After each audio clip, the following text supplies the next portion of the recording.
In the previous episode, I visited the village of Lonwalwal on Ambram Island for a festival. Here I sail southwest to a small group of islands at the southern end of the large island of Malekula, called the Maskelynes, and then visit Port Sandwich on Malekula itself. Oh, it's Monday, June 10th. Absolutely lovely day. Winds are much lighter and they've turned south, sort of, southeast I guess. We are working our way back a little bit to the south to go to these sets of islands here called the Maskelynes. We're going to try to get to the most southerly one. We don't have to go around that southerly point that you can see there. We can go through a channel up ahead and go around the backside. And then this island, Malekula, huge island. But along the way, I've come back here on Wednesday, is Port Sandwich, named by Cook for his patron, Lord Sandwich. And it goes on and on and on. It's a big island, goes way far north. This is all I will visit on Malekula. And as you can hear, we are motor sailing today. Have been pretty much the whole day. The wind's too light and sea change wouldn't be able to get up here without the help of the engine. But you can see the channels and islands that we're headed for. We're pretty much holding our course. We'll take down the jib, fold the jib and push past the last corner here. But, you know, consistently doing 5 months, so it's all good. I'm coming in the east channel here to the Maskelynes, and I've got a bit of adverse tidal current against me because the tide's going out, but nothing serious. And man, is it pretty! Wow, look at this. There's the reef right there. You can see the shallow blue water next to it. And this is the channel going south. Oops, headed up too much, got to adjust the sails. And another channel through there. More islands over here, another channel through there. Might go through there tomorrow. I anchored behind a large coral bank with a sandbar in the middle. As usual, not much detail on my iSailor chart, but various satellite imagery helped.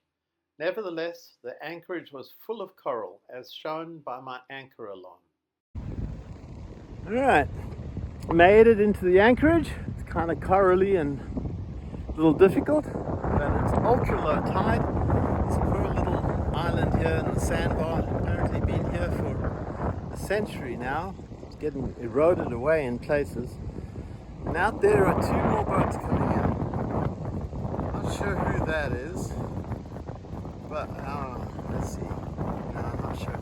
But this over here, I think, is Tin Lizzie. They're coming around the south. Here's something I've never seen before. This is an animal of some kind with about, what, 1, 2, 3, 4, 5, 6, 7, 8, 9, 10, 11, 12, 13, 14, 15, 16, 17, 18, 19. At least 20 very, very long tendrils. Could go easily 3-4 feet out in all directions. You can see them sampling here. I mean, where is this? Lives in this central spot here.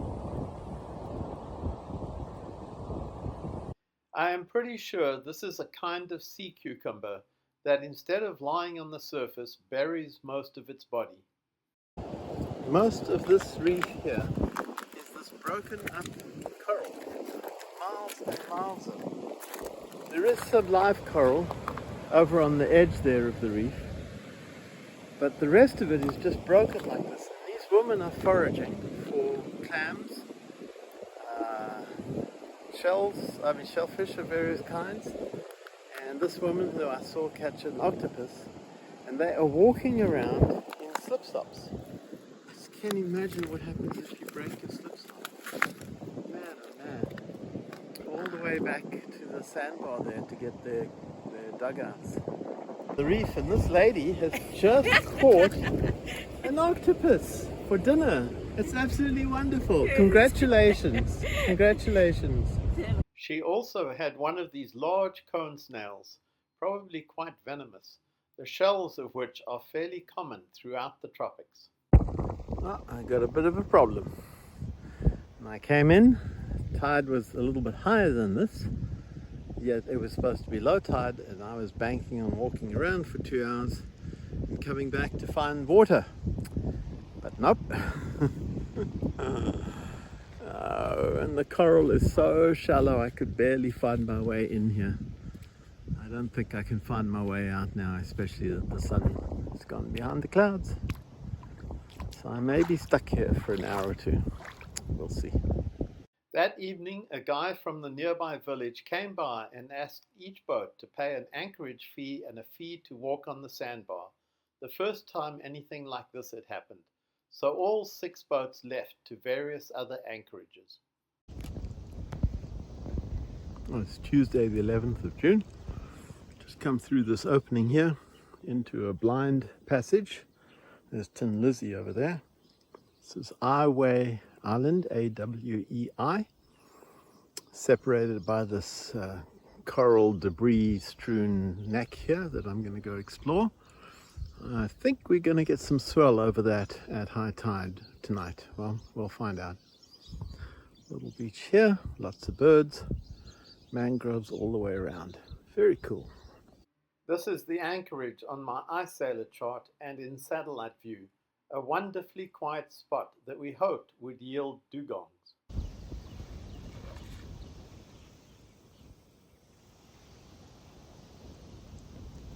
I don't know if I caught that, but that was a big breath. It may have been a dugong. 6:30 in the morning. Utterly still, incredibly quiet night. Unbelievable stars. It was just amazing. Slept 9 hours. Don't often do that. Wow. What a place.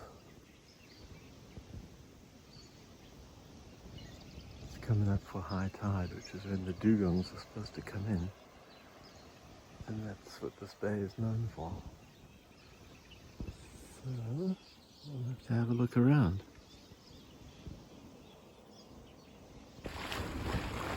Oh, it's Wednesday, the 12th of June. I've motored around from the bottom of the Maskelynes, beautiful little bay called Awei Island. Tranquil night, but we didn't find any dugongs. And here I'm entering Port Sandwich, named by Cook for his sponsor, Lord Sandwich.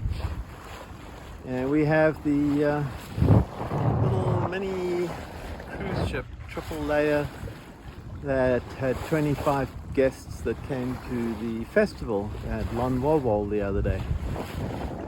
And I think I'm not going to anchor here, they're anchored really deep. We go around the corner to the sailboat anchorage. But there's a big village here and huge farm plantations. My goodness, everything's farmed. But I wonder these days whether they still do copra production, because I don't see, when I'm on land, I don't see any copra sheds or anything like that. So it's not clear to me whether they still do that. But anyway, back through the wind noise here.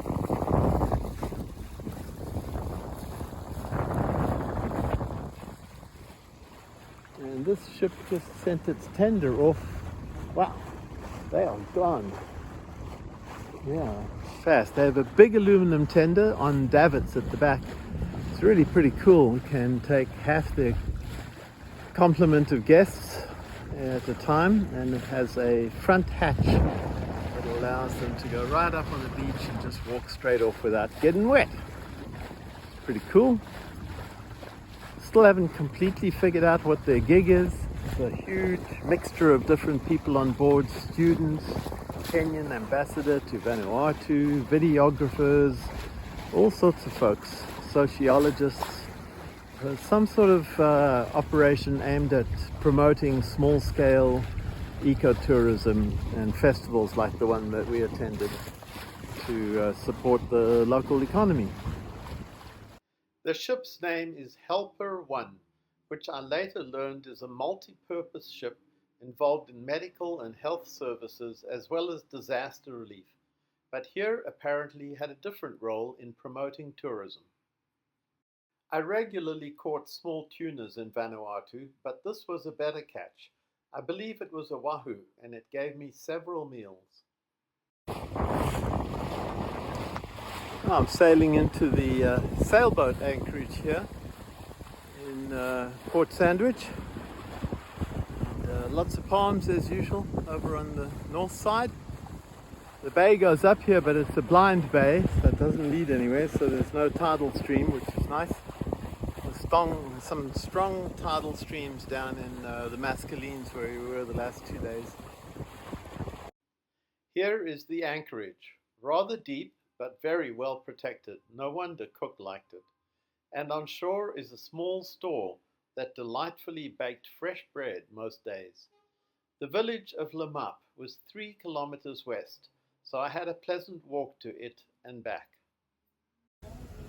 There are 3 guys here. One was in the trees walking along the shore now, and the other 2 are out tending the nets, and they have caught some big mullet. And then looking out to sea, there are 2 more boats coming in past the mini cruise ship, catamaran and a monohull. Oh, amazing. The pinkest flowers you've ever seen in this tree. And it's absolutely full of bees. It goes all the way through here. And look at these nice houses, wow. Really organized. And the concrete building not quite finished. Well, here's the road I've been walking along from the anchorage, and this is all so perplexing. Here's a nice solar lamp, hope it still works, and a building pretty much abandoned with corrugated iron roof, and yet up the road are scores of women weaving mats from pandanus leaves for their roofs. And here's this corrugated iron roof sitting useless. And then right next door, brand new compound, no idea what it is, no sign, but there's 3 units to it, all with fancy doors and windows and what looks like toilets on the side here. Big fancy fence around it all. And nice corrugated iron roof, all brand new. I mean, what on earth? Are they trying to do ecotourism or something? But it's the wrong place for it. There's no view, no beach, no nothing. Awfully strange, but there is this monster, absolutely monster tree, part of which has fallen down. And look at this huge concrete pad. Goodness me, it's a monster. Either wiped out by cyclones, but either way, just abandoned. And all these buildings next door. I think probably put a roof on it and live in there. This looks like it might possibly have been a church. Just remnants here. Archangel St. Michael. Defendez-nous. There's quite a lot of French here. So lots of people are saying bonjour. I'm not sure what's going on here. Archangel is about to stab some poor guy. This is a large white building I saw from the boat coming in. And welcome, South Malekula Area Council, Malampa Province. And this is pleading for them to follow fishery regulations. Taboo, we're not allowed to kill them dead. The dugongs. And also the turtles, taboo, not allowed to kill them either. And taboo for the clams as well, that doesn't seem to be observed very well.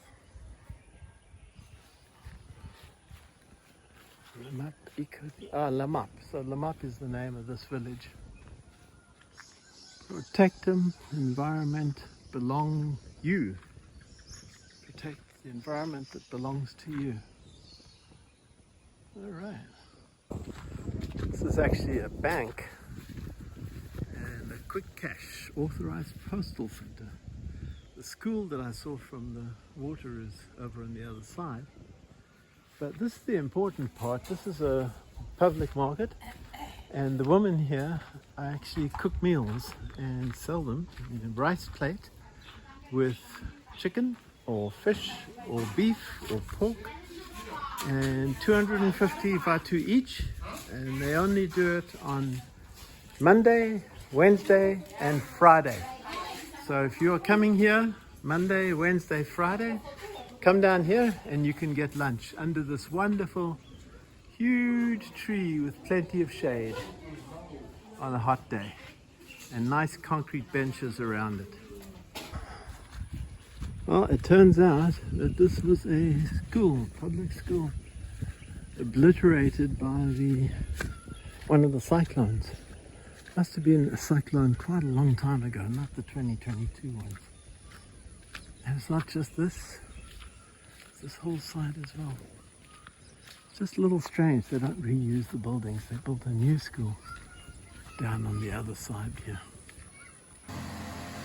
This is a typical home, a well-structured one. Got a base, walls, windows, roof. See the little solar panels on the roof. And this guy has a generator and a circular saw and a workshop. And this lady is taking in the washing. And meanwhile, this guy over here is weed whacking the lawn of the local church. AOG Church, Lamap is the name of the village, of course.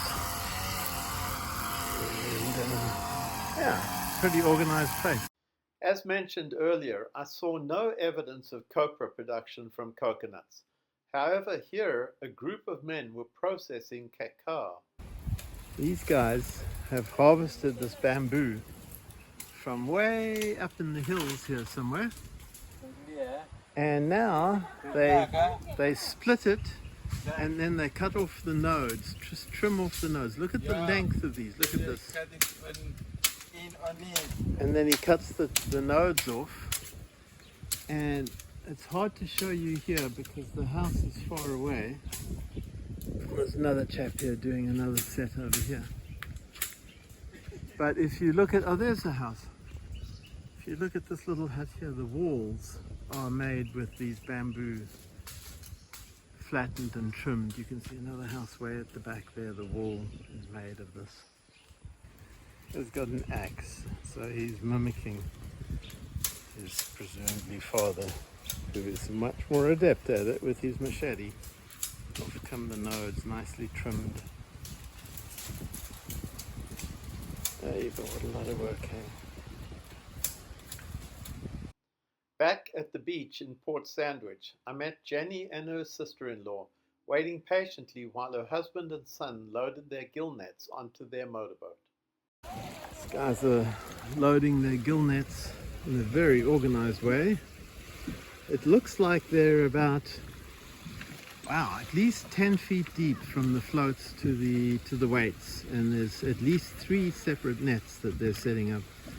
I talked to the woman here underneath the tree, and Jenny and her sister-in-law, and they explained they will be going out tonight and setting the nets and then picking them up tomorrow morning.